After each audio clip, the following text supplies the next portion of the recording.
વડોદરા શહેરના ગોરવા વિસ્તારમાં નાયરા પેટ્રોલ પંપની સામે બે પક્ષ વચ્ચે મારામારીનો બનાવ સામે આવ્યો છે। નજીવી બાબતે બંને પક્ષ વચ્ચે બોલાચાલી અને માથાકૂટ થતાં મામલો ઉગ્ર બન્યો હતો અને મારામારી સુધી પહોંચ્યો હતો। ઘટનાની જાણ 112 કંટ્રોલ રૂમમાં કરવામાં આવતા પોલીસની ટીમ તાત્કાલિક સ્થળે દોડી આવી હતી। પોલીસે સ્થળ પર પહોંચી બંને પક્ષના લોકોને વિખેર્યા હતા અને મામલો થાળે પાડ્યો હતો। મારામારી બાદ સમગ્ર મામલો ગોરવા પોલીસ સ્ટેશન સુધી પહોંચ્યો હતો। ઘટનાને પગલે વિસ્તારમાં થોડા સમય માટે અફરાતફરીનો માહોલ સર્જાયો હતો। ગોરવા વિસ્તારમાં વારંવાર બનતી આવી ઘટનાઓના પગલે સ્થાનિકોમાં પણ ચિંતા જોવા મળી રહી છે।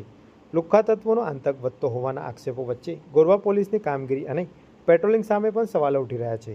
સમગ્ર મામલે પોલીસ દ્વારા તપાસ હાથ ધરવામાં આવી છે। रोज मेरी मम्मी को मेरे को गाली देता है, नाम लेके नहीं गाली देता है तो हम कुछ नहीं बोलता है। नाम लेके गाली दिया, मेरी मम्मी बर्तन धो रही थी, मारने आ गया, बिना फालतू का मारने आ गया मेरी मम्मी को। इसलिए मेरी मम्मी ने कंप्लेंट किया। मेरी मम्मी को बाल और सब पूरा कपड़ा वपड़ा फाड़ दिया। ठीक है, उसने सब नाटक की जाए।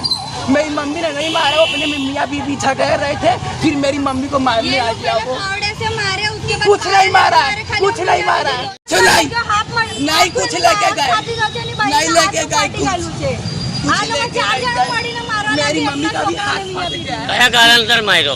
કઈ ને એક જાતે ગાડા અમાર હતા ના લોકોને કેટલા દિવસથી પ્લાનિંગ હતું મારવા માટે ના नहीं લોકો कुछ મારીને માર્યા। नहीं, वो लोग झूठ बोलते આ हैं, લોકો कुछ नहीं। કેટલા દિવસથી कुछ હવાના नहीं। ગાડા बोले છે બધું આ લોકો કરે नहीं, છે। કોઈ છતાં हमारे यहाँ ना आजू बाजू वाले से पूछ लो, सबको गाली देता है। आजू बाजू वाले को पूछ लो, सबको गाली देता है। आजू पूछे वाले को કશું જ નહીં કીધું અમે।